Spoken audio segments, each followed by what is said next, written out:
Transportes Especiales ACAR. Confianza en la vía con sentido social. ACOGA, generadora de compromiso y confianza, promoviendo la inclusión, la integración, liderazgo y la participación del clúster de la gastronomía, la cultura y el turismo. ACOGA, Asociación Colombiana de Gastronomía. Nueva tecnología de bipedestación en Colombia. Equipo que permite ponerse de pie a las personas con reducción de movilidad, funcionamiento electrónico, soportes de estabilización, diseño y fabricación a sus necesidades, garantía de mejora de calidad de vida. Contáctanos, tecnología a bajo costo económico. Transformando vidas, reviviendo emociones perdidas.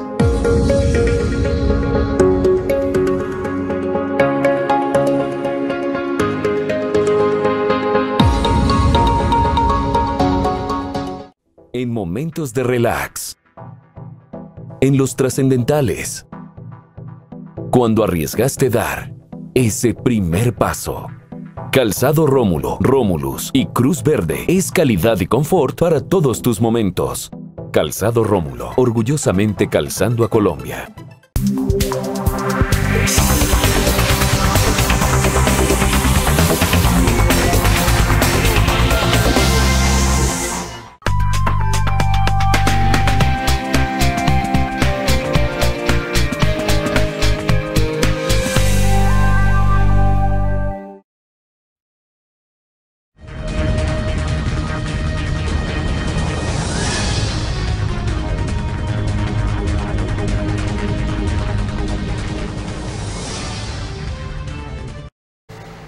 Amables televidentes, los saluda José Alberto Tejada Echeverry, presentándoles el programa institucional del Canal 2 informativo Nuestra Gente.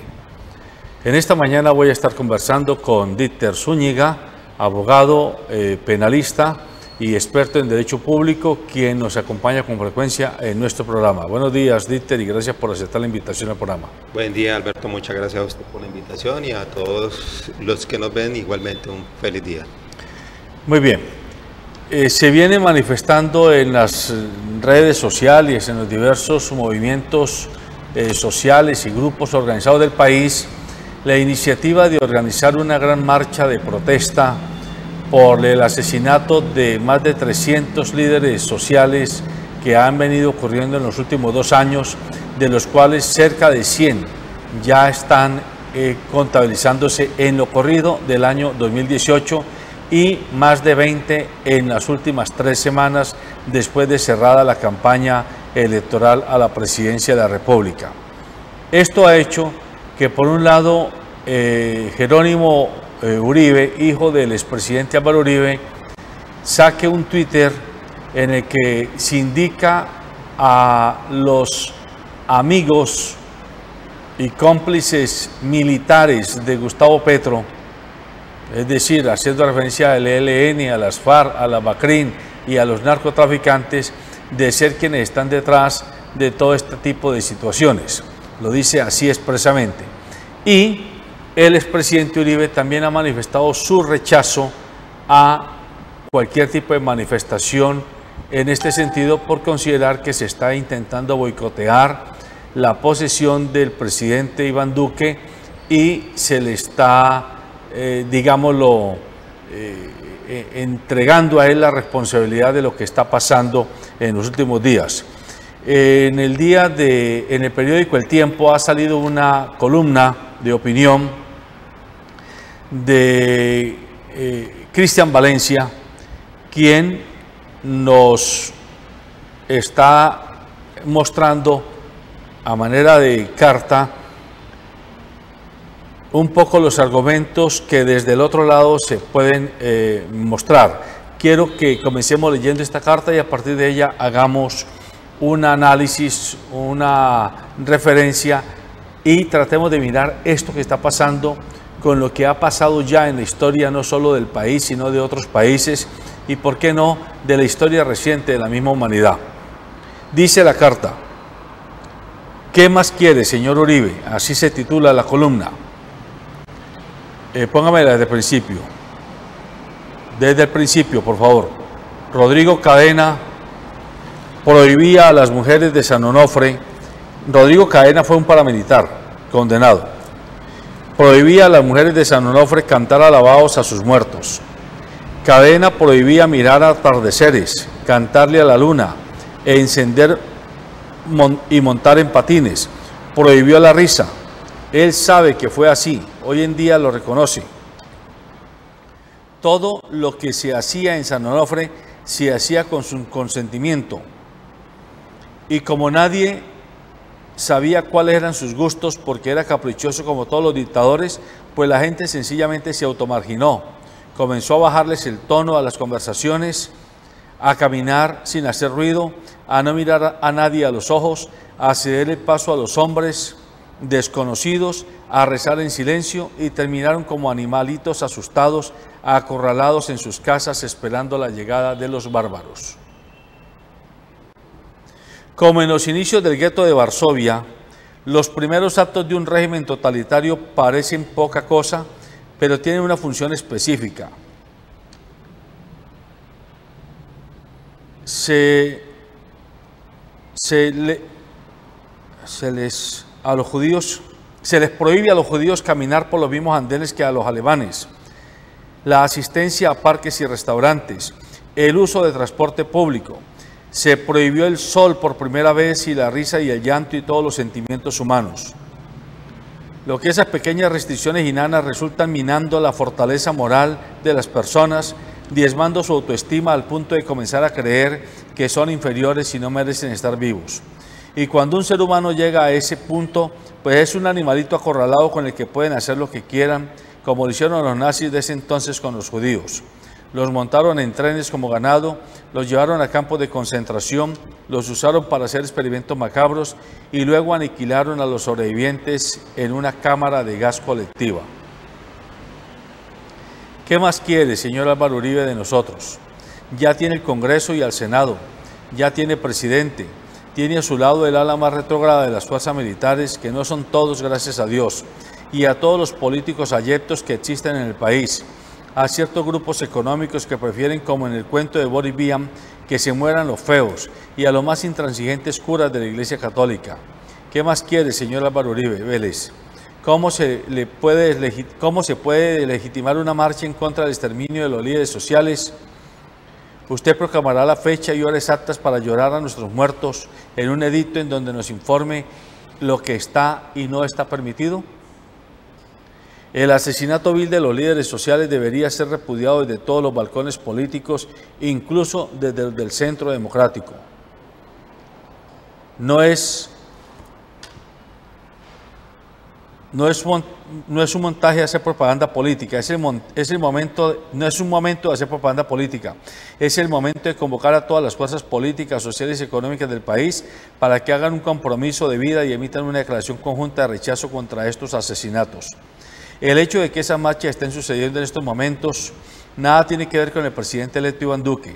Esas marchas de repudio son en este momento porque es en este momento justo cuando se han disparado los asesinatos contra los líderes sociales. Es ahora el momento de salir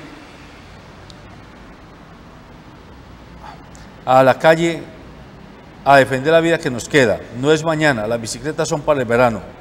Al presidente Duque le pedimos yo, tú, él, nosotros, vosotros, ellos, que se pronuncie en contra de esos asesinatos y no se una al coro de cejijuntos que quieren jugar el juego del gran dictador, que viva Chaplin. A propósito, le leo el verso de Rafael Alberti que escribió en época del generalísimo dictador Franco. El corazón de Charles Chaplin ha sido prohibido en todas las esquinas. Esta es una columna de opinión de Cristian Valencia, un columnista del periódico El Tiempo, quien está haciéndolo a propósito del pronunciamiento que Álvaro Uribe y muchas personas del Centro Democrático han hecho en torno a que es inaceptable que se toleren movilizaciones para el próximo 7 de agosto, el día que se posesiona el presidente electo Iván Duque. Quiero oír su opinión sobre este primer tema, Dieter. Bueno, quiero decir inicialmente que estuve rondando la marcha pasada, la del viernes pasado, que fue una convocatoria que se hizo en entre 2 o 3 días antes, precisamente en contra de lo que estaba sucediendo o está sucediendo con los líderes sociales. Inclusive se creyó que con semejante movilización iban a mermar las amenazas y los atentados a la vida e integridad física de los líderes sociales, pero infortunadamente no fue así. Efectivamente la gente está indignada. Si en algún país del mundo en este momentico se está dando una manifestación contundente de indignados en contra no solamente de la corrupción, sino en este momentico estamos hablando de precisamente de lo que está pasando respecto de los líderes sociales, es aquí en Colombia. Lo que pasó el viernes pasado fue algo bastante contundente, bastante conmovedor. Yo no creí que iba a tener una convocatoria tan grande y en tan poco tiempo, y no solamente en ciudades como Cali, Bogotá, sino que inclusive se expresaron y manifestaron en otras ciudades. Estuvimos viéndolos en París, en Berlín, bueno, en diferentes partes del mundo. Aquí en particular le cuento a Alberto, primero que todo la Plaza de San Francisco estuvo repleta. De ahí seguía un grupo de gente por toda la calle 10 hacia la Plaza de Caicedo, todo ese tramo lleno, la Plaza de Caicedo igualmente llena. Allá tuvimos la oportunidad de inclusive escuchar a Francia Márquez y al padre Ramiro Arango, y de ahí se extendió por todo lo que fue el Paseo Bolívar, dándole la vuelta a la avenida Segunda Norte y retornando al Boulevard, el Boulevard del Río. Entonces, efectivamente, hay toda manifestación de indignación con lo que está sucediendo, porque a partir de que se eligió el nuevo gobernante de los colombianos, el señor Iván Duque, se han intensificado estos actos de violencia. Esto nos hace recordar pues a las épocas del paramilitarismo, que sobre pretexto de pretender hacer contrapeso y contrarrestar el accionar de las guerrillas, realmente tuvieron una estrategia que fue generar terror, miedo en las comunidades, de tal forma que inclusive generaron desplazamientos masivos, se apoderaron de tierras que posteriormente utilizaron para cuestiones de ganadería, cultivos ilícitos, etcétera. Y ahorita volviendo a lo mismo, o sea, es una situación preocupante, porque pareciera que precisamente la elección de este presidente, el nuevo presidente, implicara para estos sectores violentos como una licencia pues para operar a nivel nacional. Efectivamente, están actuando con mayor énfasis en lo que tiene que ver con los lugares que anteriormente estaban bajo el control de las FARC.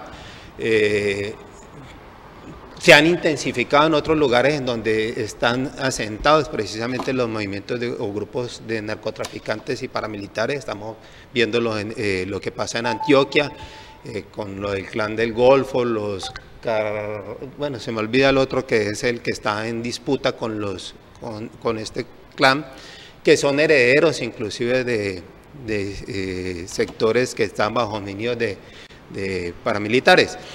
Entonces, es preocupante el accionar de ellos, y por lo tanto, pues lo que debiera haber por parte de todos los actores políticos y sociales es una unión en torno de estas manifestaciones, de estos rechazos. Por lo tanto, lo que pasa con el expresidente Álvaro Uribe Vélez, lo que sucede con su hijo, que rechazan este tipo de manifestaciones como si se trataran de un boicot al nuevo presidente, y precisamente en el momento en que va a asumir el poder, pues no pueden ser de recibo alguno. Es decir, lo que está pasando es evidente a los ojos de la humanidad. Ya hay muchos países que tienen centrada la vista en lo que está sucediendo aquí, que están manifestándose desde el exterior, la ONU ya lo ha hecho. Entonces, lo que hay que hacer es apoyar precisamente este repudio, este rechazo, y bueno, si estas manifestaciones van a coincidir con el 7 de agosto, pues, ¿qué le vamos a hacer? Bueno, de todas maneras, aquí más que lo anecdótico de si se va a hacer la manifestación o las marchas en esa fecha, de lo que se trata es de no quedarnos en lo anecdótico o en lo meramente simbólico, sino revisar o tratar de preguntarnos qué es lo que está pasando.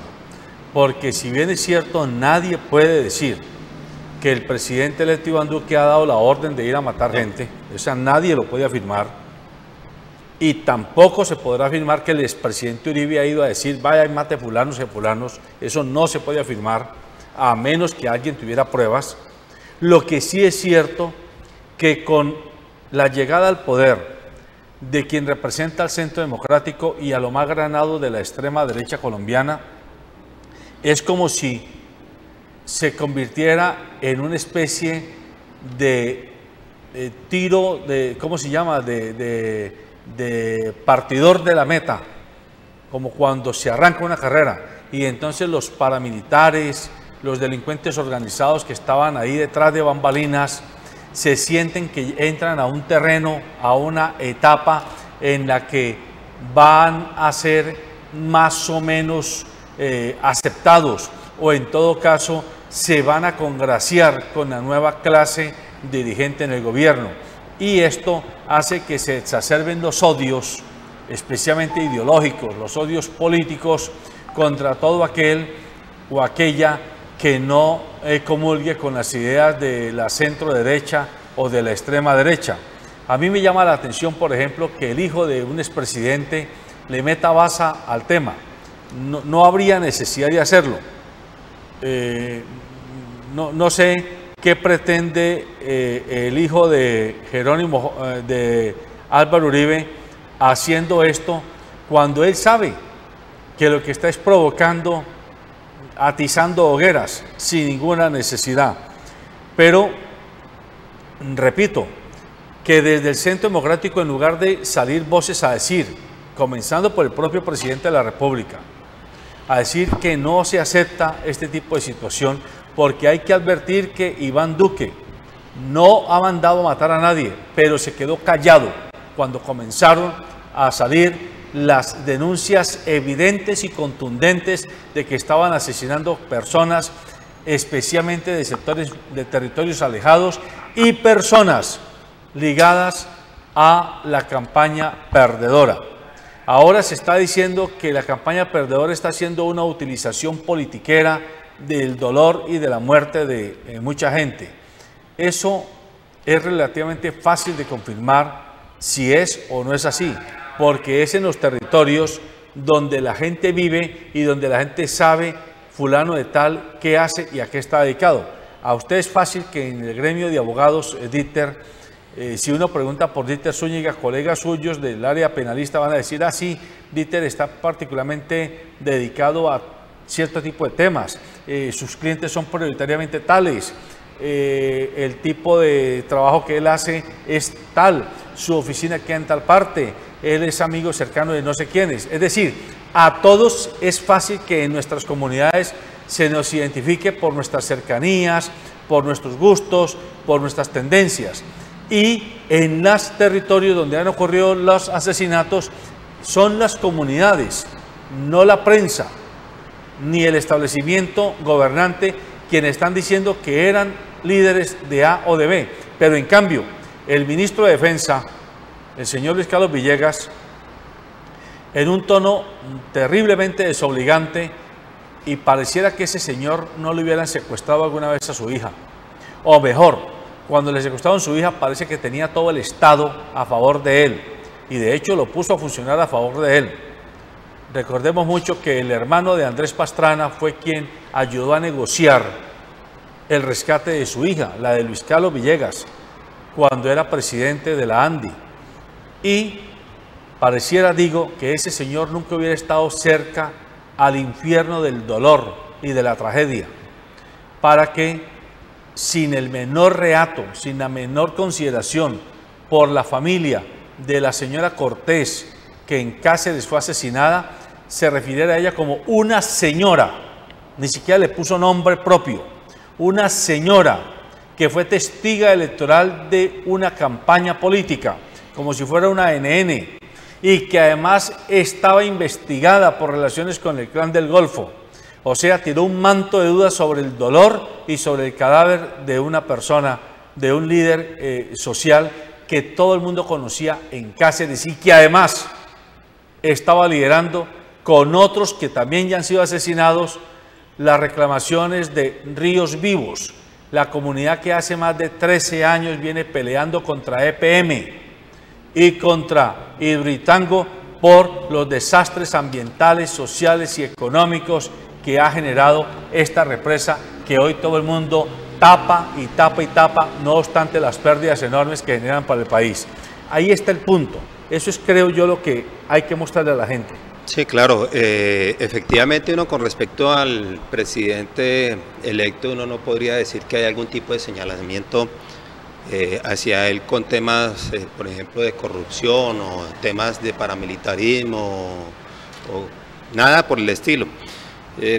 Contrario, podríamos pensar obviamente en el caso del senador y expresidente Álvaro Uribe Vélez, con el cual opera ese viejo dicho de que, pues, que hablan del que tiene patas de pato, barriga de pato, pico de pato, alas de pato, pues uno presumiría que es pato, ¿no? Pero en este caso no se ha podido establecer si es pato o no es pato el señor. Pero lo que sí es cierto es que de todos modos dijéramos que una campaña a la cual adhirieron de una manera formal o informal una cantidad de sectores que están ciertamente reconocidos como atizadores de la violencia, como pertenecientes a sectores calificados como corruptos, etcétera, etcétera. Y muchos de esos personajes inclusive hicieron manifestaciones abiertamente violentas y no tuvieron un rechazo por parte de los dirigentes de esa campaña, es decir, no lo señalaron inclusive con nombre propio, no lo rechazaron con nombre propio. Estamos hablando, por ejemplo, del caso de un Popeye, de un Patriota, etcétera. Sí tengo que decir que en el caso de Marta Lucía Ramírez, ella sí hizo sus rechazos y lo hizo con nombre propio, cosa que no hicieron los demás.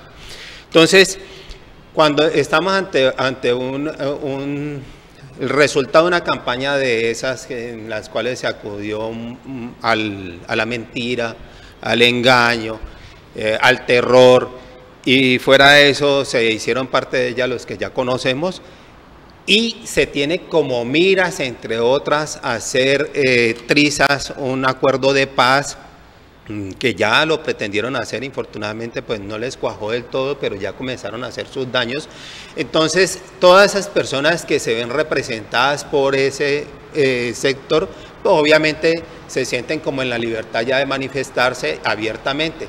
Ahora, yo consideraría, Alberto, que a partir de que se suscribió el acuerdo de paz y comenzaron todo este proceso de desmovilización, de retirada de la guerrilla de ciertos sectores, dijéramos que todo entró como en un stand-by, esperando a ver qué era lo que iba a pasar, a ver si de acuerdo a lo que pasaran en estas elecciones, pues qué era lo que se iba a hacer. Porque de hecho si se ganaba por parte de la Colombia Humana, estamos hablando de Gustavo Petro, se supone que se iban a ahondar en todas esas transformaciones que implica el acuerdo de paz, es decir, ahondar inclusive pues en las desmovilizaciones. De pronto el ELN también se iba a ver motivado a continuar con su proceso de paz y otros sectores de las guerrillas, pero como no fue así y lo que hay es, lo que se pretende es acabar con esos acuerdos, pues obviamente entonces estamos como en una especie de retorno hacia el pasado. Algunos considerarán que entonces estamos en retorno a una, ¿cómo es que le llamaban a eso? Seguridad democrática y todo lo que ello implica. Entonces es muy triste lo que estamos viendo. Y también es muy lamentable pues esos pronunciamientos ya ahora a la salida de un señor Villegas o inclusive el mismo Néstor Humberto Martínez, que hasta último momento estuvo sosteniendo de que muchos de los eventos en contra de los líderes sociales atendían a problemas de faldas, a otro tipo de cuentas pendientes por saldar entre bandas criminales, etcétera, cuando lo que estamos viendo es que está presentando todo un proceso sistemático contra líderes. Y yo quiero llamar la atención sobre algo también. Porque ya ayer, inclusive Gustavo Petro se manifestó en el caso del profesor que mataron en Pitalito, diciendo que no hacía parte integral, dijéramos, de la campaña o de las estructuras de la campaña de él, que según la información de la policía pudo haber sido realmente una riña, pero lo que yo llamo la atención es que mucha de la gente que se movilizó en torno de la campaña de Gustavo Petro efectivamente no pertenecían a las estructuras o a la organización, dijéramos, de la campaña misma. Hay una convergencia de líderes sociales y políticos que, dijéramos, trabajaron de manera independiente en favor de esa campaña y por lo tanto realmente quedaron expuestos. ¿Expuestos a quiénes? A todos estos grupos criminales que están sacando comunicados en contra precisamente de los que lideraron de alguna manera ese proyecto, no siendo de las estructuras. Entonces hay que llamar la atención de eso porque, pues, independientemente de lo que diga el líder de ese grupo, realmente lo que hay que tener en cuenta es que ahí se adhirieron una cantidad de personas, no de manera formal, no a través de reuniones privadas, sino que lo fueron haciendo de una manera sistemática. Y eso nos lleva nuevamente a lo que son estas movilizaciones. Las movilizaciones que se están haciendo no es propiamente porque haga una convocatoria al señor Gustavo Petro, realmente.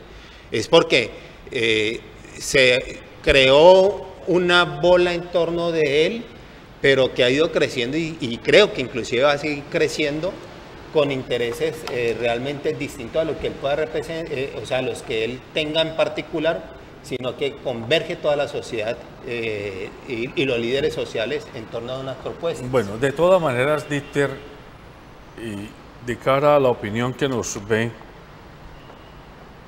yo tengo que decirle a usted con franqueza y a nuestros televidentes e internautas que soy bastante escéptico con alternativas de solución real, de protección real a las comunidades más retiradas. Si en las ciudades como Bogotá, Cali, Medellín se presentan estos casos, con mucha más facilidad se dan en municipios pequeños y en municipios, veredas y corregimientos retirados de la geografía del país. Porque si observamos, de esos 311 líderes asesinados, 290 han sido, o 300 han sido asesinados en municipios, corregimientos y veredas. No lo han sido ni en Bogotá, ni en Cali, ni en Medellín, ni en Barranquilla. Han sido en municipios, en sitios donde es más difícil que llegue la fuerza pública, que haya seguridad del Estado, que haya control de la personería, control de la Procuraduría, control de la Defensoría del Pueblo, porque estas instancias solo tienen alguna presencia en las ciudades capitales. Luego, entonces, lo que le hace pensar a uno la situación es que si las comunidades mismas no logran crear algún mecanismo de organización y de alertas tempranas para cuidarse entre sí mismas, esto no tiene alternativa. Vamos para un camino muy complicado. Y aunque se nos llame pregoneros de desastres, yo sí creo que hay que conocer la historia y por eso comencé con la carta de Cristian Valencia, porque aunque es una carta dirigida en tono personal al expresidente Álvaro Uribe Vélez, de hecho se le está dirigiendo a los señores que están detrás del Centro Democrático, tanto los que están de frente actuando como políticos, como toda esa cantidad de personas que intencionalmente quieren un Estado de ellos contra los demás. Porque usted dijo hace un momento, esos 8.300.000 colombianos que votaron o votamos por la alternativa de Gustavo Petro, no éramos necesariamente petristas todos. No. Seguramente petristas un número, no sabemos cuántos, pero la inmensa mayoría éramos personas o somos personas que con un criterio democrático, con un criterio progresista, creemos que el país necesita otro tipo de caminos, otro tipo de alternativas, y nos parecía que en devolvernos a un Estado militar, a un Estado derechizado no era la mejor opción. En particular, yo mismo lo dije aquí en este programa muchas veces, que siempre creí que la mejor opción para Colombia era Humberto de la Calle en los primeros momentos. Cuando ya la situación de Humberto de la Calle terminó abortada por César Gaviria y su equipo de quienes se tomaron el Partido Liberal, yo creí que la opción era entonces votar por Petro y no por otra alternativa. Pero eso nos pasó a muchos colombianos, que insisto, aún teniendo reservas con el programa o con los equipos de campaña o con las estrategias de campaña del candidato o inclusive con el mismo candidato, creíamos que era mejor opción y tener más posibilidades de oxigenar el país que devolvernos a una dictadura civil, que es lo que se prevé que puede ocurrir. Yo espero, francamente, yo todavía espero que Iván Duque, una vez posesionado, entienda que el presidente de Colombia es él. Es que yo parto de ese principio. Usted que es penalista, me imagino que le toca trabajar mucho la psicología de los seres humanos. El delincuente, cuando es delincuente, voy a hacer un ejemplo que tal vez no es el más apropiado, pero déjeme hacerlo. Cuando el delincuente mata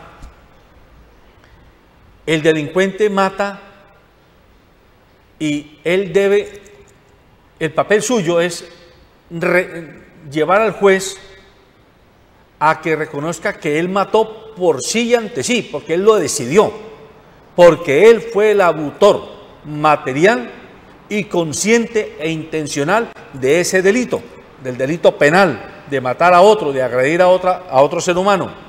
Independiente de que ese señor delincuente o esa señora delincuente que hizo el delito de asesinato dijera, es que mi mamá me mandó, es que mi marido me mandó, es que mi novio me mandó, es que mi familia me mandó, porque usted en ese momento va a invocar siempre la responsabilidad personal del sindicado. Ese ejemplo que es del área criminalística, ahora lo traigo para acá, para el área de la política. ¿A quién se eligió el pasado 17 de junio? ¿Al expresidente Álvaro Uribe Vélez? ¿A Alejandro Ordóñez? ¿A Andrés Pastrana? ¿A César Gaviria? ¿A cualquiera de estos personajes? ¿O se eligió a Iván Duque? Ah, que Iván Duque es un títere, dicen muchas personas. Ah, que Iván Duque es un tontico, dicen muchas otras. Ah, que Iván Duque no tiene vuelo propio, dicen muchas otras. Pero él todavía no ha comenzado a ejercer. Yo sí esperaría, y lo espero, francamente lo espero todavía, que a partir del 7 de agosto, Iván Duque, ¿por qué no decir, saque las uñas y diga, el presidente soy yo? Porque es que usted, si usted votó por Iván Duque, usted votó fue por Iván Duque. No, pues que yo voté por Iván Duque porque él le hace caso a Álvaro Uribe, de malas. Si usted votó con el criterio, de malas usted. Yo esperaría que Iván Duque sea capaz de sacar las garras, en el mejor sentido de la palabra, las garras políticas en su actuación y diga, el presidente de Colombia soy yo, Iván Duque Márquez. Y yo soy el que va a poner las condiciones y el tono de mi gobierno. Escucharé al expresidente Uribe, escucharé a Alejandro Ordóñez, escucharé a Marta Lucía, escucharé a quien quiera, pero yo soy el que voy a decidir cuál es el tono de mi gobierno. Esperemos que eso sea así. Sería lo mejor para el país, que termine Iván Duque no traicionando, sino desamarrándose de las amarras que le han querido poner antes de comenzar a gobernar, porque ya no es un niño, es un hombre de 41 años. Y si es un buen político y un hombre inteligente, como creo que lo es, debe pensar que tiene 35 años como mínimo de vigencia política en el país de los próximos años. Lo va a tirar por la borda por hacerle caso como un perrito faldero a los 4 o 5 mandamases del Centro Democrático, entre ellos a un tipo como Fernando Londoño Hoyos. Yo no lo creería. Pues bueno, o sea, espero que que ojalá sea así, ¿no? Lo que pasa es que uno tiene que partir de situaciones reales, en el sentido de que yo creo que el asunto de Iván Duque atiende a un pacto no de ahorita último, sino de años atrás, en el que precisamente a raíz de lo sucedido con Santos, teniendo en cuenta de que pues, una persona que de una familia de tradición política, de exgobernantes, de expresidentes, pues llegado al poder, lo que hizo fue tomar distancia con Uribe sobre lo fundamental para un Álvaro Uribe Vélez, como tiene que ver con un proceso de paz que compromete masacres, que compromete desplazamientos, apropiaciones ilegales de tierras, etcétera, etcétera, etcétera. Pues a raíz de eso, se supone que el fenómeno bueno, que no es ni tan fenómeno, de Iván Duque, atiende a un pacto interno precisamente de lealtad con respecto al que sí se considera un fenómeno político como es Álvaro Uribe Vélez. Inclusive ya vimos algún tipo de manifestación por ahí de una María Fernanda Cabal como pidiéndole a su señor presidente, que es Álvaro Uribe Vélez, que le dijese si el presidente actual estaba autorizado para ciertas cosas que en su momento por ahí dijo. Entonces, yo creo que él está amarrado, y más cuando estamos hablando de una persona que para nadie, y yo creo que para todos en el mundo, no tiene ningún perfil de estadista. Es decir, fue un empleado ante una institución internacional, financiera internacional, pero de ahí pasó a 4 años en el Congreso, que de pronto lo reconocieron, fue, insisto, porque por ahí Álvaro Uribe le estaba robando unas papitas mientras estaban en una discusión en el Congreso. Entonces es una persona que para mí está amarrada, no tiene cómo desligarse de Álvaro Uribe. Ahora, es claro que hay unos compromisos que inclusive tienen que ver con otro tipo de personajes, por ejemplo con una María Fernanda Cabal y su esposo Laforí. Nosotros ya vimos que un presidente de la Federación Nacional de Ganaderos acaba de ser condenado penalmente a yo no sé cuántos años por vínculos con paramilitarismo, y el señor Laforí como que viene por ahí por esa misma línea. Es decir, ahora ni se diga pues de una cantidad de sectores que se adhirieron a él y que están abiertamente comprometidos con asuntos de corrupción, y esa corrupción ligada pues a unos personajes no santos de la vida nacional.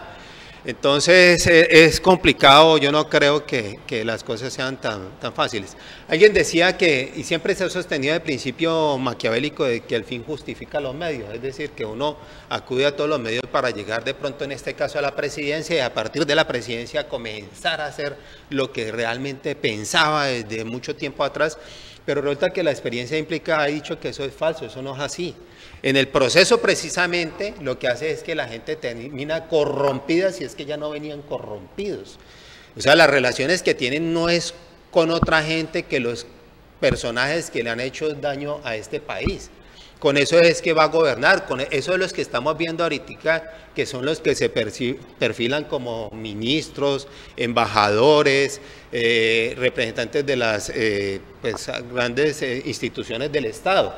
Entonces, si con ellos voy a gobernar, pues lo que espero es que el gobierno sea en tal sentido. Ahora, recordemos que en este momentico le está destapando al señor Álvaro Uribe, inclusive en el exterior, el New York Times hizo pública unas investigaciones de una asociación que revela unas declaraciones sobre sus vínculos con el paramilitarismo, el papel que cumplió Santiago Uribe en la creación de ese grupo de los 12 apóstoles, como la finca de ellos era un sitio de reclutamiento y de adiestramiento de paramilitares, etcétera. Entonces lo que uno ve es que eso que viene encima lo quieren tratar o parar como sea. ¿Y quién es el encargado de ejercer o hacer algo en tal sentido? Pues el presidente que viene. No en vano estamos pasando por esta ola de violencia. Hay un envalentonamiento de parte de ciertos sectores porque se sienten respaldados a partir del gobierno, lo va a hacer desde el Congreso con todo el poder que tienen en el Congreso, y ojalá no lo logren hacer desde la justicia porque pretenden hacer las transformaciones en ese campo. Bueno, pero de todas maneras hay que mirar ciertas señales. La primera, el presidente electo acaba de llegar de Europa, de unas visitas que hizo previas a su posesión, y entiendo que en el Parlamento Europeo le advirtieron de manera clara y precisa: estamos con los ojos muy atentos a lo que pase en Colombia, desde el punto de vista del asesinato de líderes sociales, ¿sí?, y de lo que pase con la Justicia Especial para la Paz y con el proceso de posconflicto. Y le dijeron los parlamentarios europeos y los gobernantes europeos con quienes se reunió, entre ellos el nuevo presidente de España, Pedro Sánchez, le dijeron: la inversión europea en Colombia está pendiente de cómo se mueven estas situaciones.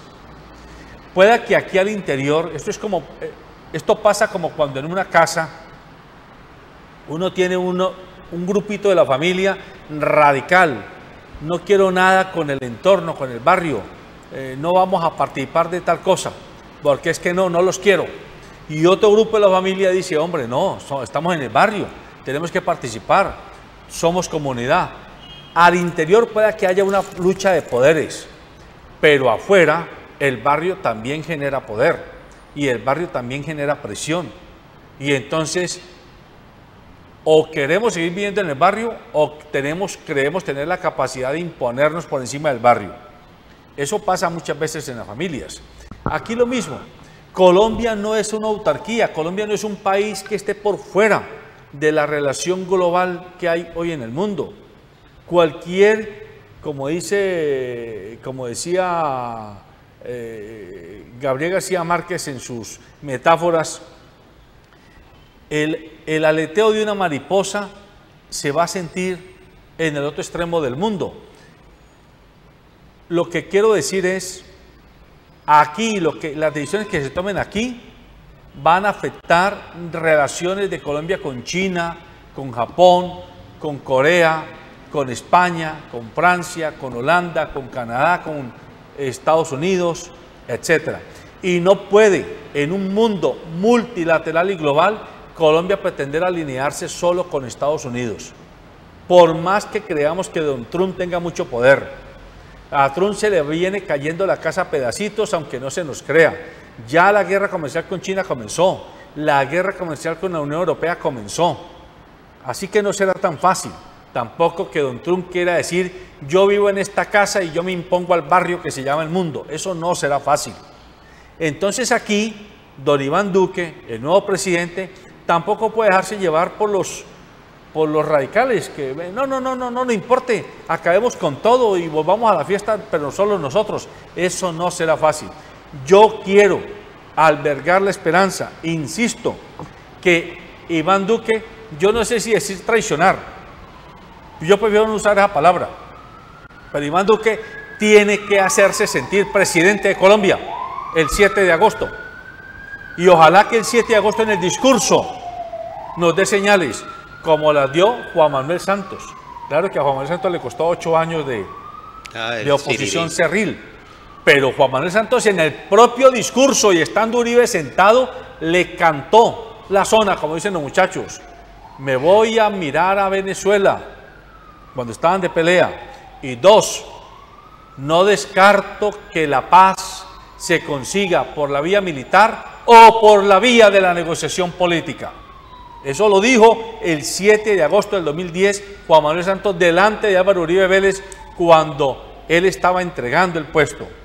Ahora no sabemos qué va a decir Iván Duque. Si el 7 de agosto va a decir: expresidente Uribe, usted es el presidente eterno de Colombia, apague la luz y vámonos. No hay nada que hacer. Pero si el 7 de agosto va a decir: yo voy a ejercer la gobernanza de Colombia en nombre de los 10 millones y tantos electores que tuve y voy a imprimirle a mi gobierno estas características, estaremos hablando ante un estadista joven, bisoño, poco preparado, no sé, lo que se quiera decir, pero es el presidente de Colombia. Empujémoslo a que se destete. Yo sí quiero ser uno de los colombianos que comience a hablarle en la oreja, así sea a través de los medios, a Iván Duque. Usted es el presidente. El presidente de Colombia no es ni Laforí, ni María Fernanda Cabal, ni Paloma Valencia, ni Rangel, ni José Obdulio Gaviria, ni Fernando Londoño Hoyos, ni Alejandro Ordóñez. Ninguno de esos es el presidente de Colombia, ni siquiera Álvaro Uribe Vélez. El presidente de Colombia se llama Iván Duque Márquez. Ejerza como presidente. Bueno, ojalá lo oiga y ojalá así fuera, ¿no? Pero dijéramos que lo que vaticinamos algunos con la elección de Duque, pues se comenzó a manifestar en estos días posteriores a la elección y ahí va intensificándose el problema. De todos modos, pues yo sí creo que nosotros inclusive estuvimos aislados del resto de la comunidad mundial en el gobierno de Álvaro Uribe Vélez. Y Álvaro Uribe Vélez lo que hizo fue seguir a pie juntillas lo que le dictaba el Banco Mundial y los Estados Unidos. Lo apoyó en cuanta barbaridad se le ocurrió al presidente de turno e inclusive nos aisló respecto de la comunidad más vecina que tenía que ver con Venezuela, Ecuador, Bolivia, Uruguay, Argentina, etcétera. Una cantidad de naciones que inclusive se estaban integrando, se estaban uniendo para sacar adelante proyectos regionales. Eso fue lo que pasó con Álvaro Uribe Vélez, o sea que no creo que sea imposible pues de que en torno al fenómeno de la globalización y todo eso, Duque no pueda hacer lo mismo teniendo en cuenta, pues insisto, de quienes está rodeado. De todos modos, pues se ve tanto la independencia que pueda tener el que en la reunión con el rey o príncipe allá en España, lo que primero que hizo fue mandarle sus saludos de Álvaro Uribe Vélez y de Pastrana, ¿no? Como que si eso fueran sus cartas de presentación.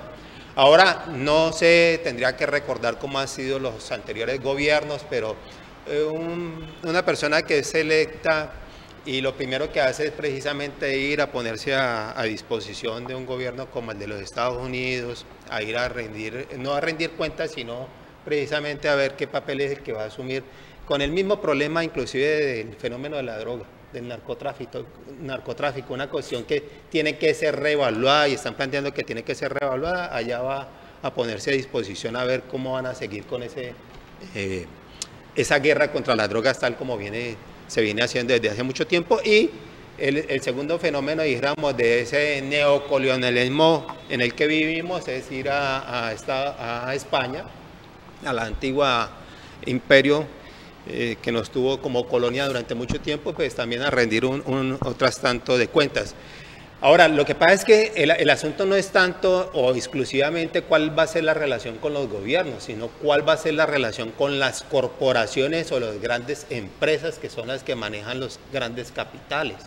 Y en ese sentido, dijéramos, muchas veces uno se puede pasar por la faja precisamente a los gobiernos por más progresistas que sean, por más protectores de los derechos humanos, etcétera. Aquí en Colombia en particular sabemos que hay unos sectores empresariales, financieros, que tienen mucha relación con los problemas de violencia que hemos tenido durante décadas. Entonces te diría que inclusive enfrentar a ellos, y ellos en gran medida son los que han financiado, patrocinado su campaña. Entonces, de todos modos, esperemos, Dios lo oiga, que Duque tome distancia con respecto a este sector, pero hay que recordar que en este momentico los que están alzando la voz y los que más se visibilizan precisamente son personas como María Fernanda Cabal o La Paloma o José Obdulio Gaviria o Alfredo Rangel, que son inclusive personas que han mostrado muy poca sensibilidad frente a los problemas de violencia que se viven en este país. Quieren bajarle el perfil a estos hechos de violencia, asesinatos a líderes sociales, etcétera. Entonces, si esos van a ser los voceros y los voceros desde el Congreso o en los ministerios o donde sea, pues bueno. Pero también hay otra señal que habría que leer, y es que al interior de las Fuerzas Armadas hay una especie de calma chicha. Hay militares activos Pero hay que recordar una cosa, ayer nomás oía ese defensor Granados que está presentando a un general para continuar con su proceso ante la JEP, ¿no? Sí. Eso es importante porque eso significa que para los militares el proceso establecido en la JEP para ellos es bueno. Es decir, si no, ese militar se hubiese frenado.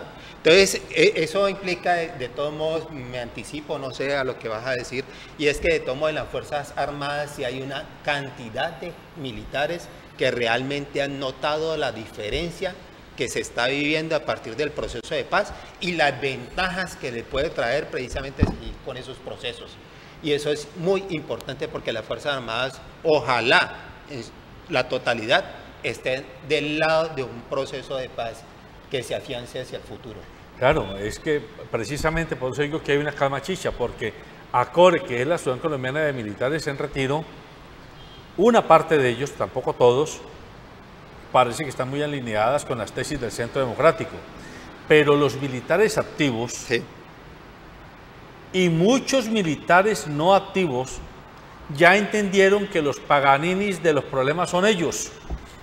Porque es que cuando los mandan a que hagan los llamados falsos positivos, que no eran más que muertes simuladas en combate, quien ordena eso no es el comandante de fuerza. Al comandante de fuerza se lo ordena un político, un funcionario con poder político. Y esto, como dice Enrique Santiago, el abogado que negoció el proceso de paz con las FARC, cuando usted comienza a buscar la responsabilidad política de los hechos criminales, siempre llegan al Palacio de Gobierno, siempre. Es decir, al primer cargo de la nación. Porque es imposible que un presidente de la República no esté enterado de que un ministro de Defensa le esté dando órdenes a un comandante o a unos comandantes de fuerza de que vayan a hacer ese tipo de oprobios. Eso no lo hace un ministro de Defensa sin la aquiescencia, sin aprobación del primer mandatario del país. Con esto lo que quiero decir es que los militares ya se dieron cuenta de que ellos son la carne de cañón. Ellos son los trompos quiñadores que ponen los que juegan a la política con estas artes negras y no están dispuestos a seguirlo siendo.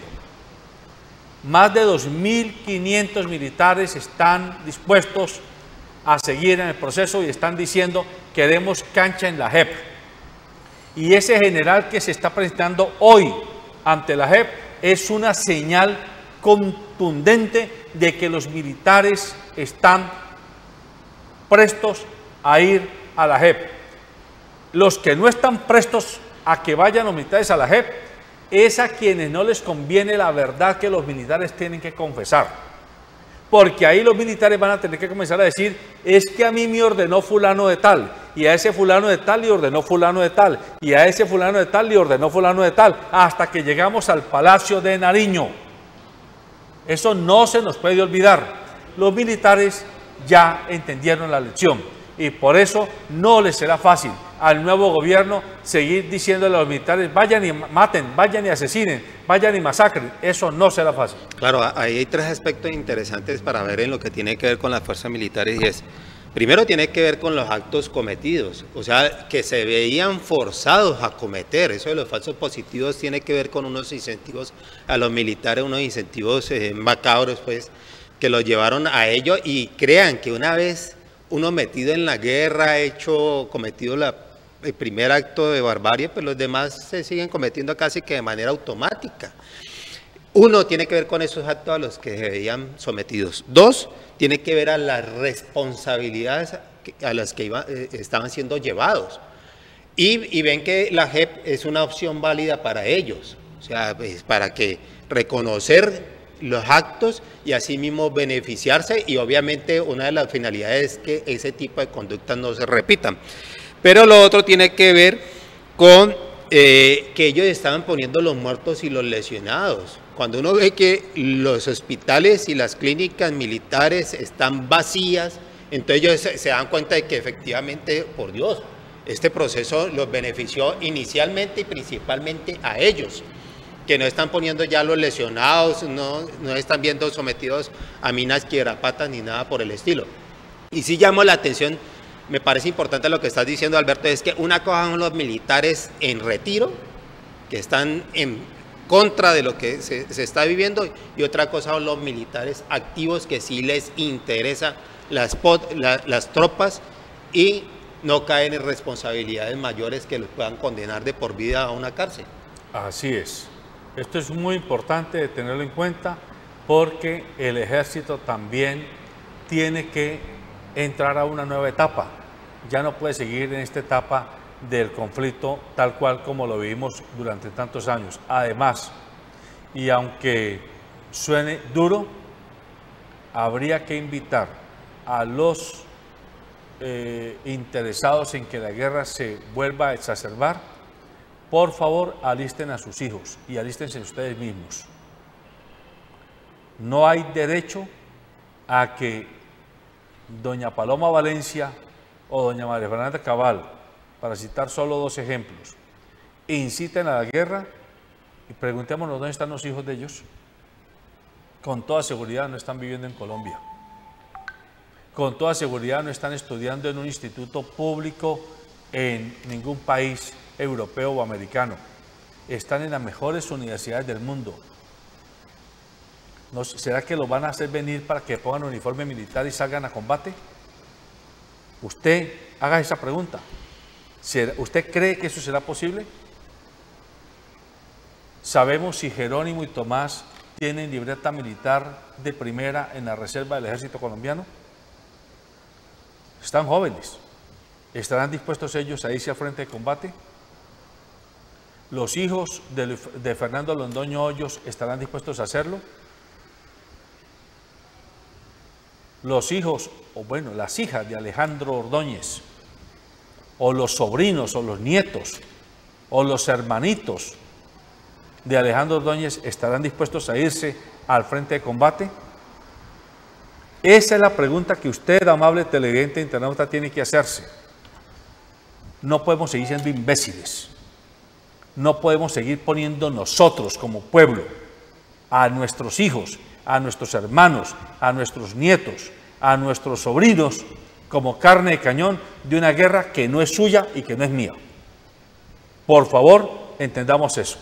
Colombia necesita dar el salto de garrocha para entrar al siglo XXI. Y la única posibilidad que tiene para entrar al siglo XXI es que Colombia entienda de una vez por todas como nación que los conflictos se resuelven por la vía política y no por la vía del exterminio militar, sea él legal o sea ilegal, es decir, por la vía de las armas. Por ahí no es el camino. Y usted ármese sí, lo invito a que se arme, pero de valor civil, de carácter, de coraje moral, para defender el bien común, el bienestar colectivo. Si usted defiende el bien común, el bienestar colectivo, el interés de todos, está defendiendo su propio bienestar y el de sus seres queridos. Buenos días.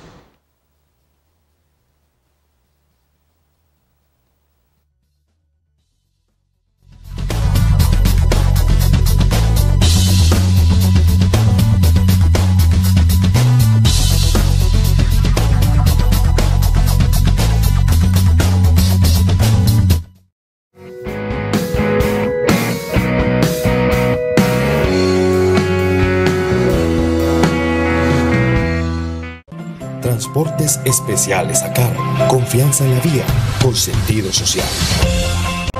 ACOGA, generadora de compromiso y confianza, promoviendo la inclusión, la integración, liderazgo y la participación del clúster de la gastronomía, la cultura y el turismo. ACOGA, Asociación Colombiana de Gastronomía. Nueva tecnología de bipedestación en Colombia. Equipo que permite ponerse de pie a las personas con reducción de movilidad, funcionamiento electrónico, soportes de estabilización, diseño y fabricación a sus necesidades, garantía de mejora de calidad de vida. Contáctanos, tecnología a bajo costo económico. Transformando vidas, reviviendo emociones perdidas.